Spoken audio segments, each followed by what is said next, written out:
No, I think it was altogether an embarrassment and a sort of bit of a joke, but not a particularly amusing one. No, and it's so sad because, to be serious, Napoleon is, as thousands of books and so many films suggest, is an object of great fascination to people everywhere for very disparate reasons, whether they're human, political, military, or whatever. He is an object of fascination. And because we're talking not just about Napoleon, but about something bigger, there's something I would call Napoleon the phenomenon.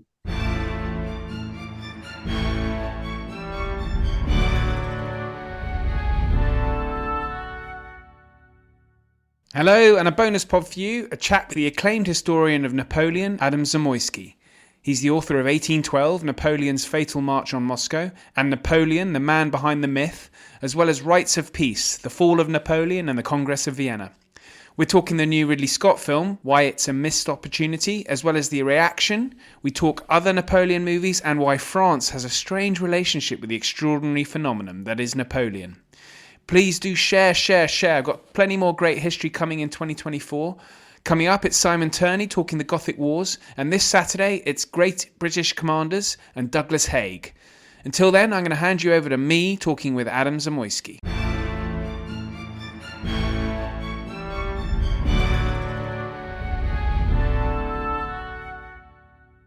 So Adam, welcome back on, and thank you very much for giving me your time so we can talk about Napoleon. And I was very fortunate to not actually have to pay to watch it. I was given a screening, and so we've just been talking before we started recording. And so I kind of, as I was watching, actually, I did think of you whilst I was watching the film. I did think, oh my God, he's going to have a field day with this. But so I'm going to have to hold my hands up and say I sat back and relaxed and thought, okay, this is just entertain me. This is complete historical car crash. But I found it quite amusing. So that's my in a nutshell. Yeah, well, my problem with it, insofar as I have a problem with it, I mean, I probably wouldn't have gone to see it anyway, except I was asked to introduce it at the British Film Institute over a couple of days and several screenings. Well, I didn't find it good entertainment, and that's fundamentally it. I mean, I wasn't expecting a history lesson. Mind you, I wasn't expecting anything quite so absurd. Because, well, first of all, I'm saying that, over 2 years ago now, I was approached by David Scarpa, and we had about 3 or 4 consultations over Zoom, lasting, well over an hour each. I mean, probably about 2 in some cases, because he was beginning to work on the screenplay, and he was a very, very bright fellow. He had a, very nice talk. He seemed serious, so he was interested, and I tried to get as much as I could across. And very fortunately for me, because after about 3 of these sessions, for which I was very nicely paid, I was offered they asked me to be to take on a contract as the consultant.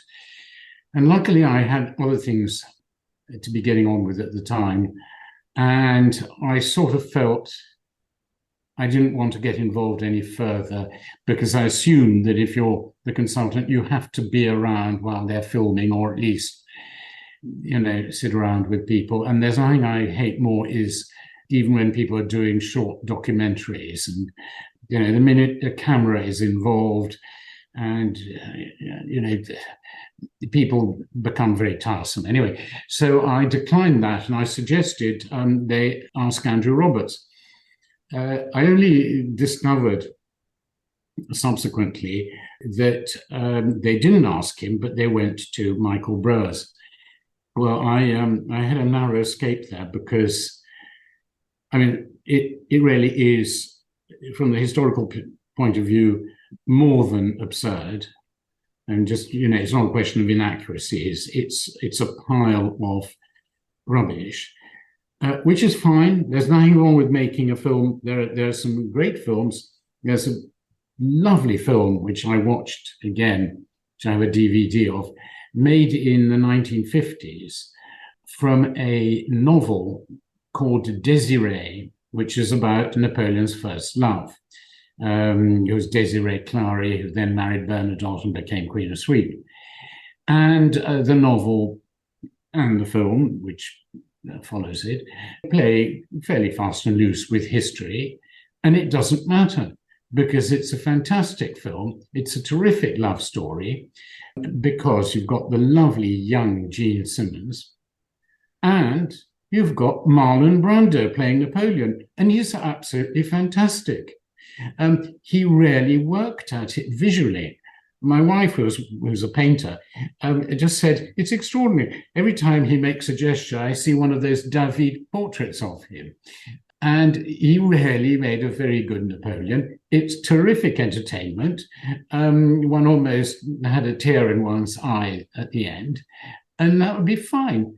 And I thought, my goodness me, with Ridley Scott, with the budget he can command, huge talent for filmmaking, with David Scott writing the screenplay, there must be a jolly good film. It'll be very good entertainment. In fact, it's not good entertainment. And I can't think of anything positive, because I don't think even the battle scenes are remotely give an idea of what it was like, in the way that, for instance, Bondarchuk's War and Peace, that extraordinary scenes from the retreat through the dust, with the officers wearing bandanas to keep the dust out of their face. You really got a sense of what it was like. Here, you really didn't. So anyway, so I think really, on the whole, the least said about that film, the better. And one's far better off watching, well, first of all, Abel Gance's Napoleon, which is a masterpiece, and it may be impressionistic, but it does put across something of what was special about Napoleon. And if you want the battle scenes, go for Bondarchuk, or that, I forget who made the one with Rod Steiger about Waterloo. Sergei, that was the same, wasn't it? It was the same, yeah. Of course, it was the same. But it's because I think one of the challenges might be for Ridley Scott is that he's made, I think, 3 or 4 films in the last 5 years. And so, and this project, I think, and you'll know this better than I, but this project's been running for a while. I think Stanley Kubrick wanted to do it in the 70s. And then they made the Waterloo film. And so he made Barry Lyndon instead, which was wonderful, I thought. But I think once it gets into the hands of someone like Ridley Scott, who's made some great films, but he's also made some really not very good films, maybe he's just taken the approach of, we'll just have to get this out.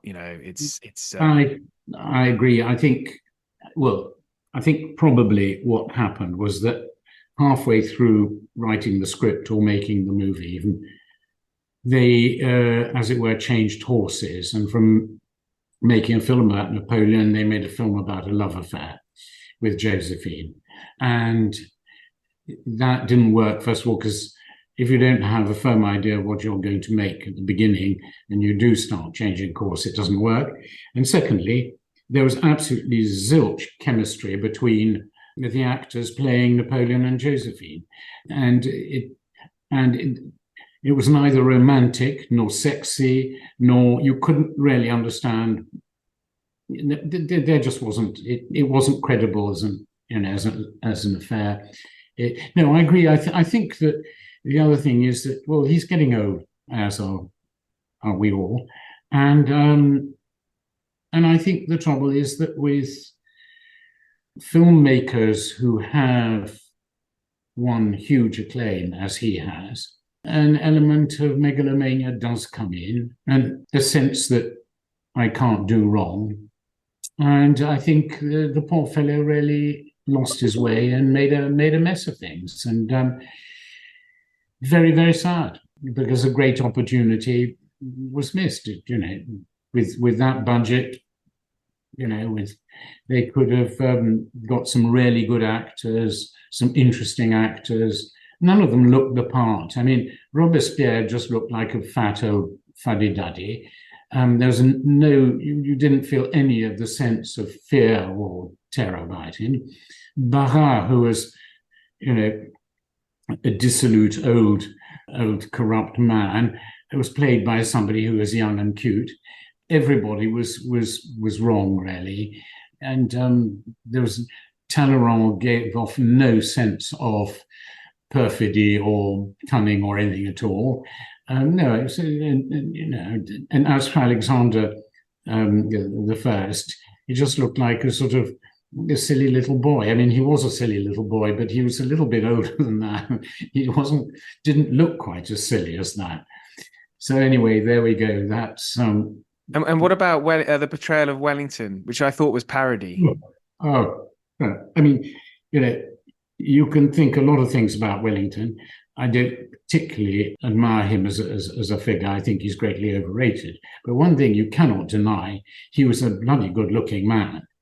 And you only have to look at those Lawrence portraits of him. He was a terrific-looking man, distinguished-looking. Whereas, what's his name? Rupert Everett. Yes, Rupert Everett just looked like a very, very angry old maiden aunt, straight out of P.G. Wodehouse. And his attempts to sort of be British and sort of offhand, I thought just completely missed the point. So no, I think it was altogether an embarrassment and a sort of bit of a joke, but not a particularly amusing one. So I don't think you're going to be watching the, I think, muted 4-hour streaming version. I very much doubt it.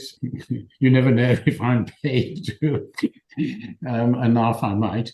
No, and it's so sad because, to be serious, Napoleon is, as thousands of books, so many films suggest, is an object of great fascination to people everywhere for very disparate reasons, whether they're human, political, military, or whatever. He is an object of fascination. And because we're talking not just about Napoleon, but about something bigger. There's something I would call Napoleon the phenomenon. Napoleon the person, and then there's Napoleon the thing. And Napoleon the thing is all about Napoleonic France. And it actually, it's a movement, a social movement, an emotional movement, a cultural movement that draws on the French Enlightenment, and particularly the beginnings of French Romanticism, on Rousseau. Then, after all, these people were reading an awful lot. Napoleon was always traveling and with a library and rereading. What was he reading? The Sorrows of Young Werther, Ossian, La Nouvelle Héloïse, Paul et Virginie, tremendously romantic texts. And there was a kind of wave of almost a kind of cult of transcending the limits of everyday life. And that's what, particularly in those early campaigns, that made him attempt the impossible, or as, what's his name? Oh God, I'm always forgetting the general in Egypt who couldn't stand him. He kept saying, "It'll come back to me in a moment." He said the trouble with this dreadful man, he does it all wrong. He thinks all wrong. He keeps changing his mind. He doesn't have a proper plan. But he's got this extraordinary thing. I'm obviously not quoting exactly. He says, and he's got this extraordinary gift And it is to dare and to keep on daring. And that Napoleon inspired himself and others to attempt the impossible. And they did attempt what seemed to be impossible, and they jolly well carried it off in many cases. So it is an extraordinary human and social and cultural phenomenon of which he's not even the figurehead. He's possibly the most salient, the most evident manifestation, which is why all the British romantics were fascinated by him. He and that movement particularly are a very worthy object of study and an interesting film. And somebody like Ridley Scott, if he'd worried less about history and done something possibly more honestly impressionistic, sort of gone back to Blade Runner and done something which really gave his idea of Napoleon. It turns out he didn't really have one. Perhaps he's not as interested in Napoleon as one would imagine a director should be. And I think there's something in that. So, as I say, I think it's a great disappointment and a pity, because a lot of money was wasted on what could have been, or if at least they'd stuck to making really terrific battle scenes, that might have been okay. But anyway. Well, there was no set. I mean, essentially, I wonder if, I think Hollywood is in dire straits at the moment. We are getting these superhero movies churned out, alarming regularity in my view. And so then you've had these recent films on Oppenheimer and Killers of the Flower Moon, Scorsese and Christopher Nolan making films. Not to mention Barbie. Oh, Barbie, yes, which I have yet to see. I've seen the other two. But because Hollywood's in such trouble, as in producing films that, have a real intellectual bent to them, they're a rarity nowadays. Probably asking way too much for a biopic of Napoleon to look at, all those strands of him. I mean, there's a brief nod to him inspiring his troops with him standing in the campaign of Russia, just handing out bits of French bread, I think. And that seemed to be the only nod to why so many men followed him. I think you wrote about this in your piece as well. No sense of that at all. Well, okay. I found the performance of Vanessa Kirby. I thought she was good. Well, the poor girl I think she didn't know what she was supposed to be doing, really, because there wasn't strong direction. I think she did what she could, and she acted very nicely a pretty thankless part. That's the way I put it. And of course, she's easy on the eye, so that was fine. But again, there was no chemistry between them, which wouldn't have so much mattered if they'd stuck to the original, because there wasn't much chemistry between Napoleon and Josephine, certainly not on her part. She found him absurd to begin with, a lousy lover. Well, they got that right. Yes, far too serious. Yes, but again, what was ridiculous? She spreads her legs and shows him, I think, and then he only ever seems to do her from behind after that. So, there's a sort of non sequitur there. And, there was a very interesting relationship there, and that was not explained at all. And that sudden thing of her saying, you're nothing without me, is, it doesn't ring true, because it's not explained. You don't know, where did that come from? Because one minute she's chucked all her stuff out onto the lawn in the rain, and the next minute she's got him there saying, you're nothing without me, where, she arrives realizing she's nothing without him. She hasn't even got a place to stay. And talking about places to stay, I mean, first of all, she was living in penury, and all her china was cracked and chipped, and all she had sort of knives and forks from different sets. It was all unmatched and hopeless, and she was living in this very small rented house. And no, here in the film, there's sort of marble halls with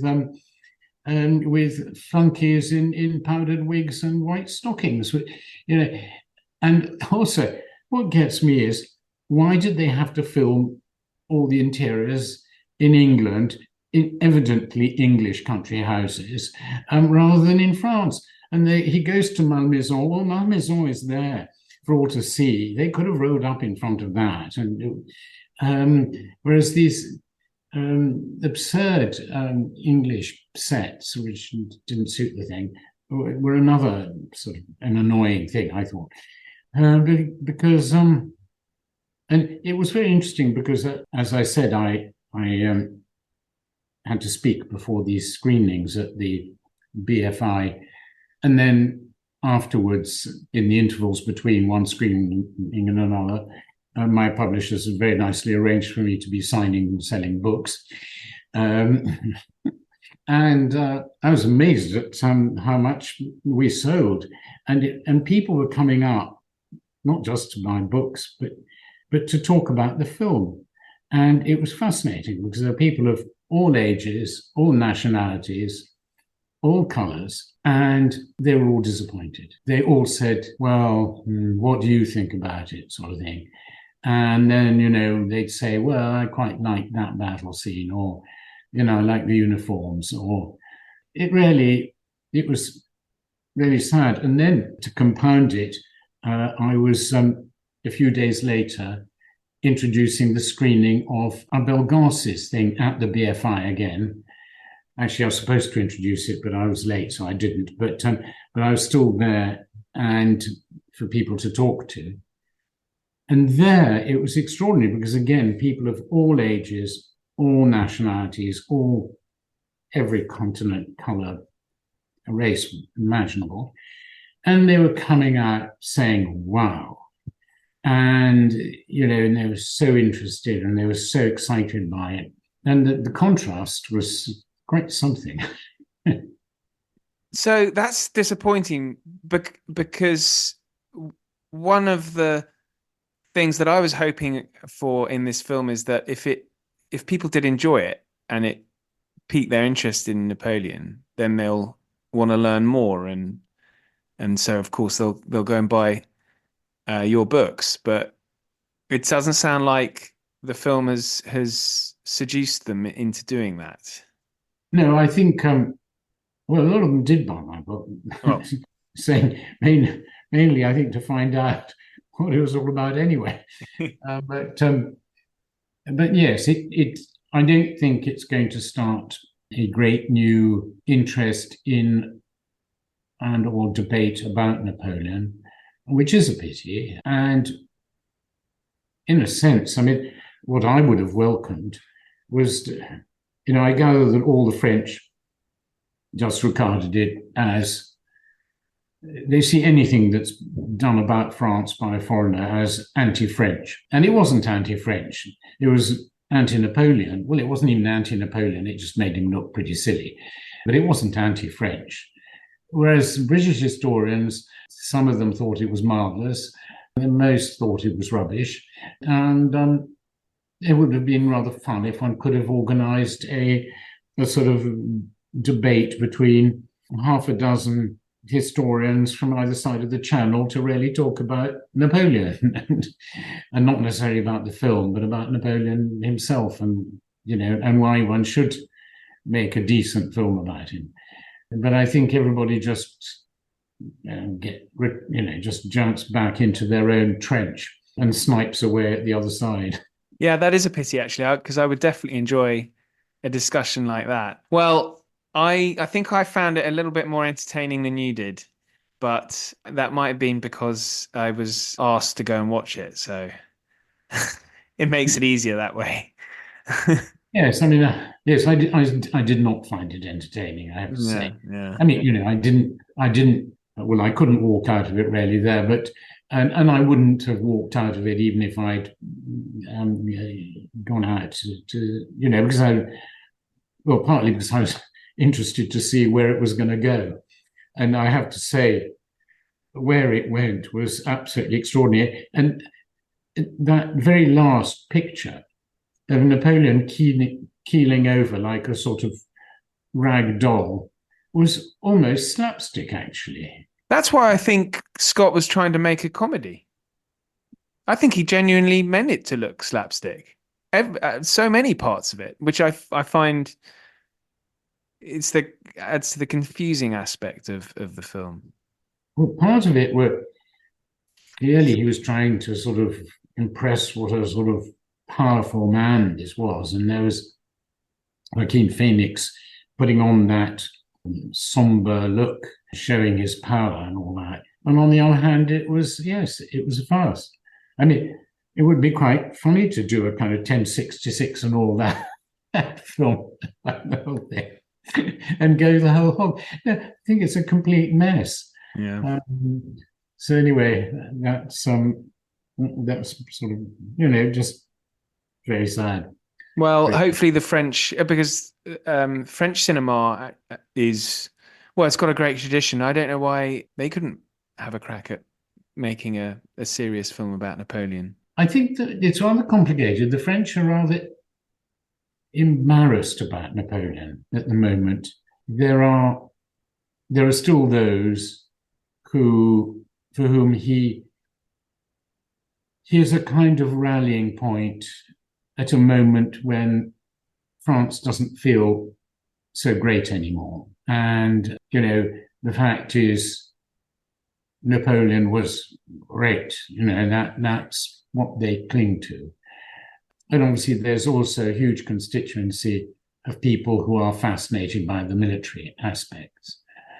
On the other hand, there's been, coinciding with the bicentenaries, there's been a serious rolling rewrite of the French Revolution and the whole Napoleonic period by a new generation of younger historians who are very detached and really went back to sources.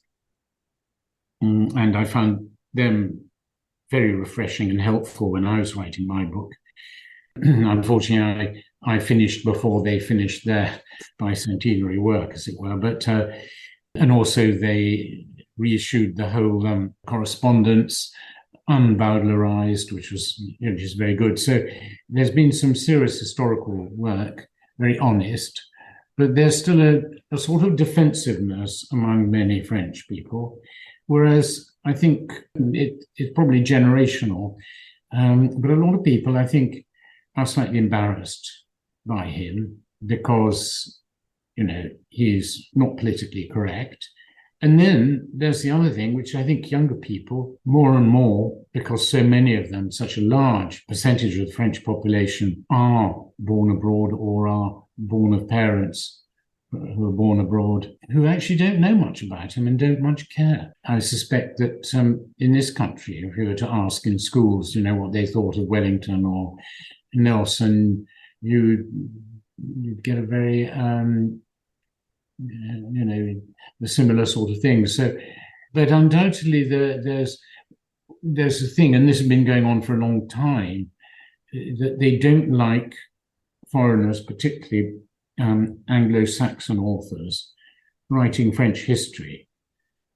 Simon Schama wrote in the 90s the most wonderful history of the French Revolution, which was very cool. It wasn't anti-French. It did take the line that it had all started badly. It wasn't that it had gone wrong, like all the communists who were always saying that no, communism in Russia was fine. Well, it was just Lenin, it was Stalin who took it down the wrong path, and now nobody believes that, thank God. And that book, which, if only out of interest, it's a very, very good book, very interesting, well written. there's the whole revolution in one readable book. And you'd have thought that that would be at least of interest to the French, and it was never translated. They don't translate even my Napoleon was translated, Miracle of Miracles, because Andrew Roberts's, which got a prize from the Fondation Napoleon, mainly I think was because it was called Napoleon the Great. I don't suppose they read it, but looked at the cover. But he complained that his wasn't translated, and they've got a problem with that, and they don't publish many books anyway in France on European history or history outside France. I think it's an odd way. I mean, odd situation for French academics, and I don't know whether there's no market, whether the publishers don't like it. But as I said, I've found some wonderful books published over the last 20 or so years 30 or so years about the revolution and the Napoleonic period, which are really very, very good studies. This has been great, Adam. Thank you very much for giving me your thoughts on what is a major missed opportunity, and they don't come around very often. So we've probably got to wait another 20 odd years for another film on Napoleon, at least. Well, you never know. Some small budget genius could produce something really, really impressive. You never know. Yeah, there was not a bad one about him in St. Helena with Ian Holm playing Napoleon. Oh, I didn't see that. It's about 25 years old now, I think, 30 years old. Yeah. Right, wonderful. Well, I'll let you get back to not thinking about this travesty. Thank you. Oh. Well, it was nice to talk to you, and no, I mean, I'm perfectly happy to talk about it. In fact, I was trying to persuade Intelligence Squared to stage a bit of a debate about it, which could be amusing. I would enjoy that, definitely. So, yes, with some French historians, be fantastic. Yes. Would the debate be in English or French, and would it be in Paris or London? No, and anyway, it could be virtual. And important to get these experts who are consulting on the film on board. That would be interesting. Yes, I'd pay to watch that. Okay. Thanks. Bye, and all the best, and happy Christmas if I don't speak to you before. Thanks, Adam. Same to you. Thank you very much for listening. A scathing rebuke for Mr. Scott there. But there's plenty more great history to come. But until then, thank you and good night.